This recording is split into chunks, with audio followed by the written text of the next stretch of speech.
There Will Come Soft Rains by Ray Bradbury. Read by Sable Audio. In the living room, the voice clock sang, "Tick-tock, 7 o'clock, time to get up, 7 o'clock," as if it was afraid no one would. The morning house laid empty. The clock ticked on, repeating and repeating its sound into the emptiness. 7:09, breakfast time, 7:09. In the kitchen, the breakfast stove gave a hiss and a sigh and ejected from its warm interior 8 pieces of perfectly brown toast, 8 eggs sunny side up, 16 slices of bacon, 2 cups of coffee, and 2 glasses of cool milk. Today is August 4th, 2026, said a second voice from the kitchen ceiling, in the city of Allendale, California. It repeated the date 3 times for memory's sake. Today is Mr. Featherstone's birthday. Today is the anniversary of Delita's marriage. Insurance is payable, as are the water, gas, and light bills. Somewhere in the walls, relays clicked, memory tapes glided under electric eyes. 8-1, tick-tock, 8-1, o'clock, off to school, off to work, run, 8-1. But no door slammed. No carpets took the soft tread of rubber heels. It was raining outside. The weather box on the front door sang quietly, "Rain, rain, go away, umbrellas, raincoats for today." And the rain tapped on the empty house, echoing. Outside, the garage chimed and lifted its door to reveal a waiting car. After a long wait, the door swung down again. At 8:30, the eggs were shriveled, and the toast was like a stone. An aluminum wedge scraped them into the sink, where hot water whirled them down a metal throat, which digested and flushed them away to the distant sea. The dirty dishes were dropped into a hot washer and emerged, twinkling, dry. 9:15, sang the clock. Time to clean. Out of Warner's in the wall, tiny robot mice started. The rooms were acrawl with tiny cleaning animals, all rubber and metal. They thudded against chairs, whirling their mustached runners, kneading the rud nap, sucking gently at hidden dust. Then, like mysterious invaders, they popped into their burrows. Their pink electric eyes faded, and the house was clean. 10 o'clock. The sun came out from behind the rain. The house stood alone in a city of rubble and ashes. This was the one house left standing. At night, the ruined city gave off a radioactive glow, which could be seen for miles. 10:15. The garden sprinklers whirled up in golden fonts, filling the soft morning air with scatterings of brightness. The water pelted window panes, running down the charred west side where the house had been burned, evenly free of its white paint. The entire west face of the house was black, save for 5 places. Here, the silhouettes in paint of a man mowing the lawn. Here, as in a photograph, a woman bent to pick flowers. Still further over, their images burned on the wood in one titanic instant. A small boy, hands flung into the air. Higher up, the image of a thrown ball, and opposite him, a girl, hands raised to catch a ball, which never came down. The 5 spots of paint, the man, the woman, the children, the ball, remained. The rest was a thin, charcoaled layer. Gentle sprinkler rain filled the garden with falling light. Until this day, how well the house had kept its peace, how carefully it inquired, "Who goes there? What's the password?" And getting no answer from lonely foxes and whining cats, It had shut up its windows and drawn shades in the old maidly preoccupation with self-preservation which bordered on mechanical paranoia. It quivered at each sound the house did. If a sparrow brushed the window, the shades snapped up. The bird, startled, flew off. No, not even a bird must touch the house. 12 noon. A dog whined, shivering on the front porch. The front door recognized the dog's voice and opened. The dog, once huge and fleshy, but now gone to bone and covered with sores, moved in and through the house, tracking mud. Behind it whirred angry mice, angry at having to pick up mud, angry at inconvenience.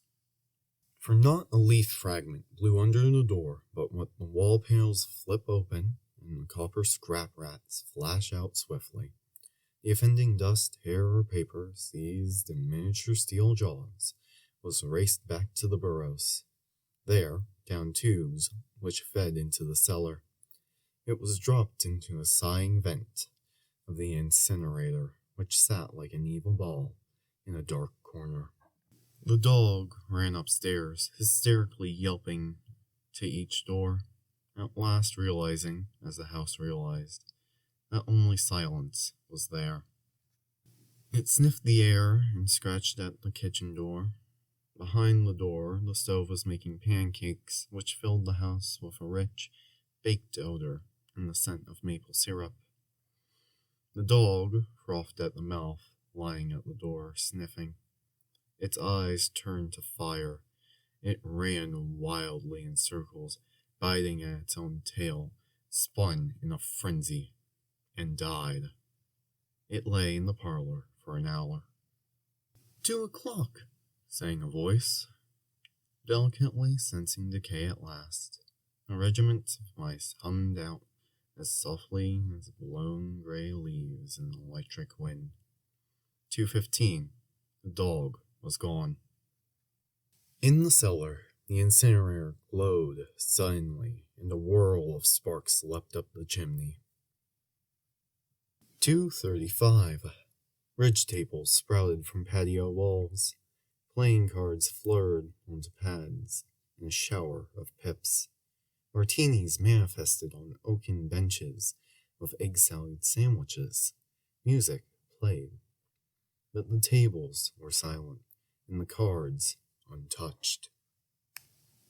At 4 o'clock, the tables folded like great butterflies back through the paneled walls. 4:30, nursery walls glowed. Animals took shape: yellow giraffes, blue lions, pink antelope, lilac panthers cavorting in crystal substances. The walls were glass. They looked out upon color and fantasy. Hidden films clocked through well-oiled sprockets, and the walls were alive. The nursery floor was woven to resemble a crisp cereal meadow.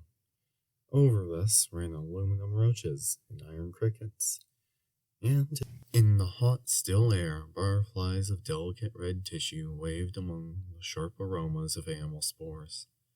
There was a sound like a great mad yellow hive of bees within a dark bellows, the lazy bumble of a purring lion.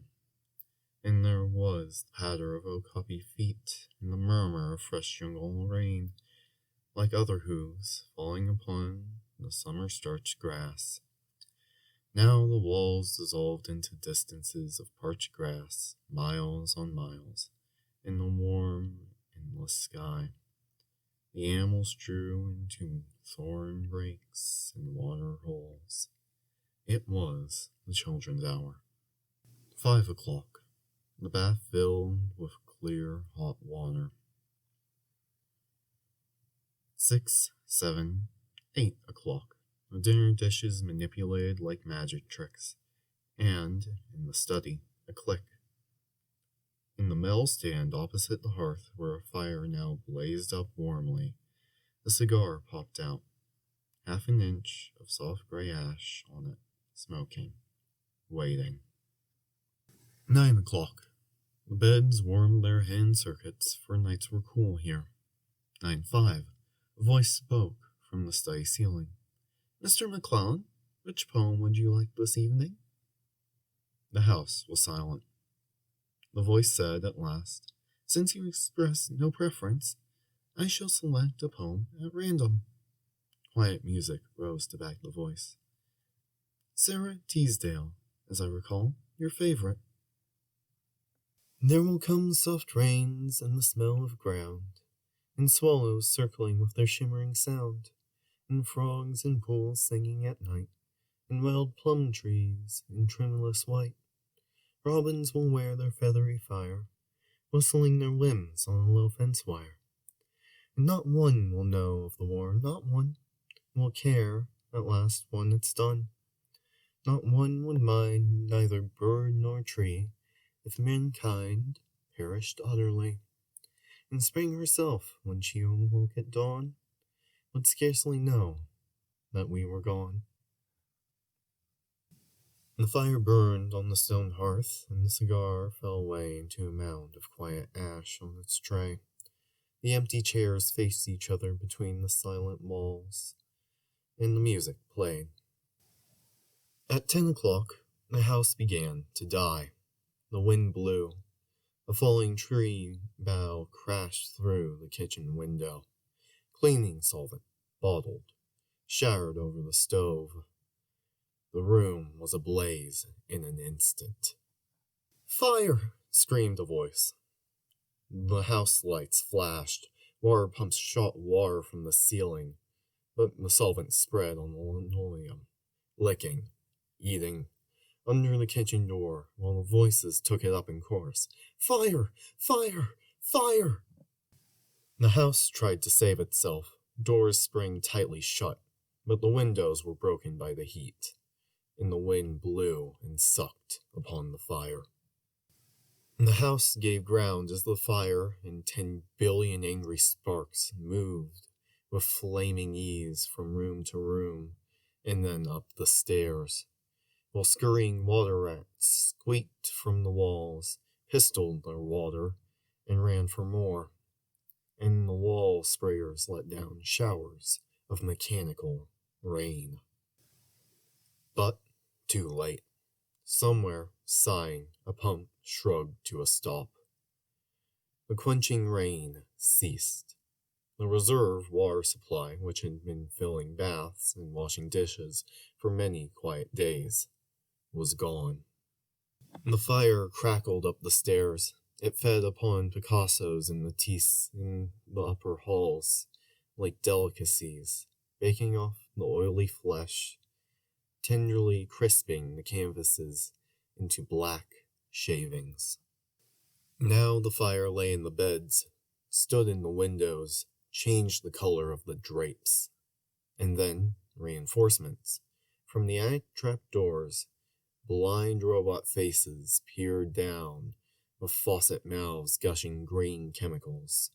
The fire backed off, as even an elephant must at the sight of a dead snake. Now there were 20 snakes whipping over the floor, killing the fire with clear, cold venom of green froth. But the fire was clever. It had sent flame outside the house, up through the attic to the pumps there. An explosion. The attic brain, which directed the pumps, was shattered into bronze shrapnel on the beams. The fire rushed back into every closet and felt of the clothes hanging there. The house shuddered, oaken bone on bone, its bared skeleton cringing from the heat, its wire, its nerves revealed as if a surgeon had turned the skin off to let the red veins and capillaries quiver in the scalded air. Help! Help! Fire! Run! Run! Heat snapped mirrors like the first brittle winter ice, and the voices wailed. Fire! Fire! Run! Run! Like a tragic nursery rhyme. A dozen voices, high, low, like children dying in a forest, alone, alone. And the voices fading as their wires popped their sheathings like hot chestnuts. 1, 2, 3, 4, 5 voices died. In the nursery, the jungle burned.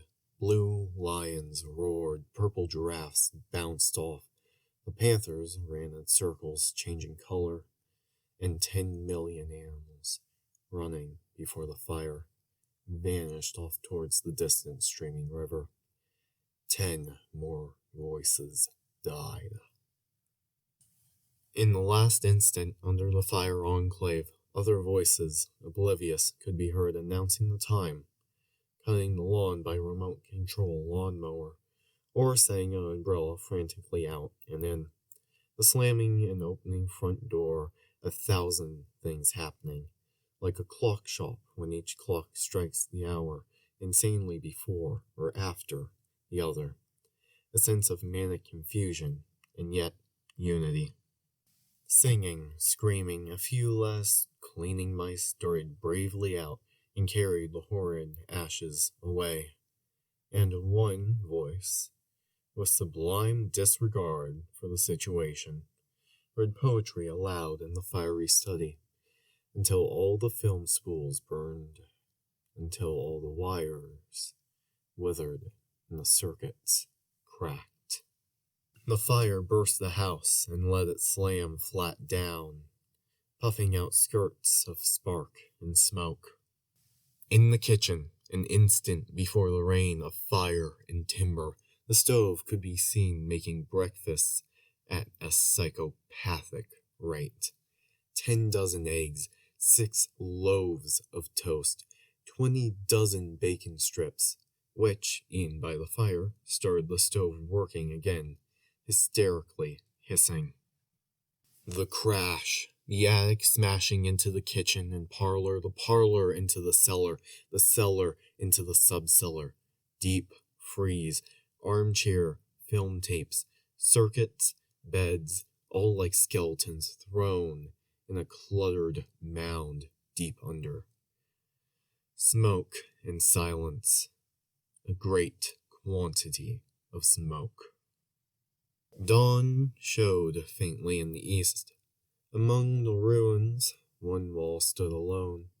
Within the wall, a last voice said, over and over again and again, even as the sun rose to shine upon the heaped rubble and steam. Today is August 5th, 2026. Today is August 5th, 2026. Today is...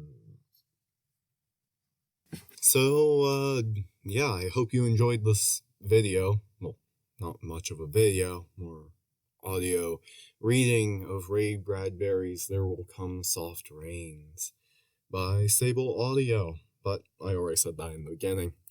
So, instead of rambling like I have for the past 8 times I attempted this outro, I'll just get straight to the point. Like, subscribe, leave a comment, and hope you enjoy the rest of your day, night, whatever time it is, wherever you are.